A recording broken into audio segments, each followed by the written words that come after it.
Welcome to another edition of 360 Half Seconds. I'm Kia, VP of Sales for 360 Vet Sales, and with me is Matt Arena, CEO of 360 Vet Sales. How's it going, Matt? It's doing well. Thanks, Kia. So Matt, before I actually get to the questions that I have, just real quick reminder of how this all works. Matt gets 360 half seconds or 3 minutes to answer my questions. And the timer starts as soon as I'm done asking my first question. So let me just get the timer ready to roll right here. Okay, we're ready. So I'm going to lead up to this question by giving a little bit of background. So Matt, most people don't realize this, or at least a lot of people don't realize this, that in addition to being the CEO of 360 Vet Sales, you also own an accounting firm. That's right. Okay. And so that's important context for what our topic is today. So when we get a client that comes to us, the first thing that we do before we even go to market, before we give them, anything, is we take a deep dive into their financials. And what we're doing there is we're looking, for hidden value. We're looking for things that may not show up right away. And especially through these things called add backs and one-offs. And so today, that's the topic I want to discuss today, is to get a little bit deeper into what are add backs and one-offs. So Matt, my first question for you, and the time starts as soon as I'm done asking this question, is please tell me what a one-off is and how that affects your valuation. Sure. So the first thing that we do is we want to look at your income statement. And when we look at your income statement, we're looking to try to put together what's called EBITDA, earnings before interest, taxes, depreciation, and amortization. And in any business, when you look at an income statement, you're going to probably find what we call one-offs. One-offs are anytime you have a expense that's flowing through a period of time that is probably not going to repeat itself or be repetitive. I'll give you a great example. Someone has a P&L, it falls below their CapEx threshold for equipment, and they bought a $10,000 piece of equipment in the period of time that we're looking at. They're not going to buy that $10,000 piece of equipment next year. So that's a one-off. We're going to add that to your EBITDA. That's the easiest example I can give. And so basically what you're saying there is whoever buys your practice isn't going to have that expense come up again. So there's no reason for that to be part of what they're considering when they're giving you. Another great example is a sign-on bonus. We hired a new DVM. We gave them a one-time sign-on bonus. That's a one-off. Okay, got it. So it's a good thing to have those in your financials, because those are things that will eventually we could put back into your adjusted EBITDA and then therefore raise your valuation. Okay. That's correct. Got it. So next question is a similar question. Please tell me what an add back is and how does an add back affect your valuation and your EBITDA? The best way I can describe an add back is you have to think to yourself, if I didn't own my business, would this expense exist? I think that's the best way to do it. So what we're looking for there is sometimes owners have a vehicle that they pay through the business, for example.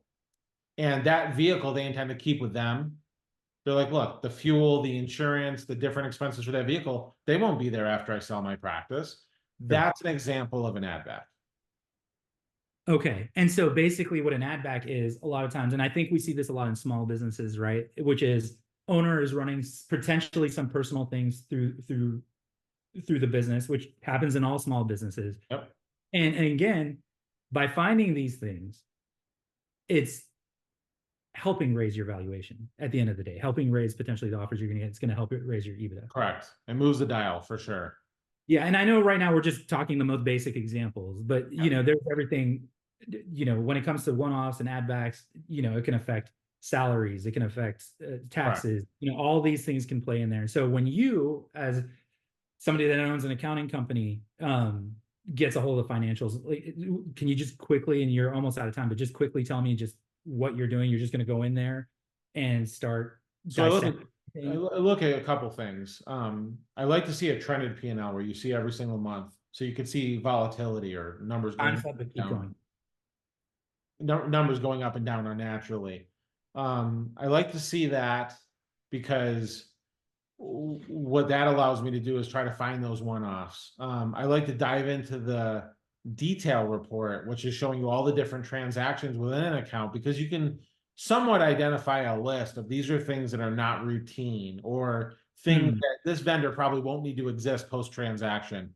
So that's a big part of it. The other thing is you're trying to figure out or normalize this practice maybe is not paying for medical benefits. We got to add that back in, because the corporate buyer or whoever the buyer is, they're going to want their staff to have medical benefits, or vice versa. Another thing that I see a lot is salaries, where a doctor is not making what is in the normal range of what a doctor should be making. So as soon as a big corporate buyer comes in and acquires the practice, they're going to pay that doctor more money. So that's going to actually lower your adjusted EBITDA. So we're trying to get in front of all that stuff before we even think about going to market.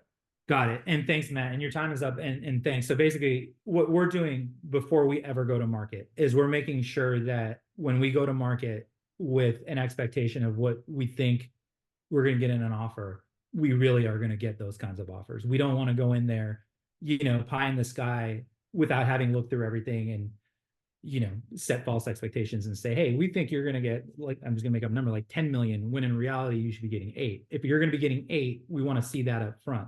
On the Yeah. flip side, your numbers might make it look like the EBITDA that we get when you give us your numbers might show that, hey, this is an $8 million practice. And then when we do the deep dive in there, we might find all this hidden value in there and say, hey, you know what? This is actually potentially like a $9.5 million practice or $10 million Right. practice. It kind of works both ways. Okay. Yeah. We try So to Matt, do the best job we can. I mean, I want to get my customers, there's no sense in over promising and under delivering. So I try to get you the best, most accurate fair market valuation I possibly can. okay. And this all goes to say that at the end of the day, when you're preparing to go to market, we talk a lot on these episodes about getting your accounting in order, and this is another example of getting your accounting in order. It might cost you a little bit of money up front to go hire an accountant to really dive into these things, but it's worth it at the end. Or what you could do is find a broker that already does these things for you and is already, and does them as part of the engagement. We happen to know of one, 360 Vet Sales. So either way, make sure your accounting is in order. Look for that hidden value, and stay tuned, because next week we're going to come back and we're going to do a little bit of a preview for WVC that we got coming up. Also, please go to our YouTube channel. People, you got to go to our YouTube channel. Nobody's been on it. The only subscriber is Matt. So we got to get onto our YouTube channel. I got to go onto our YouTube channel, where we're going to start putting some of these things in there. And right now, when you go there, you're going to see a bunch of 360 half seconds episodes.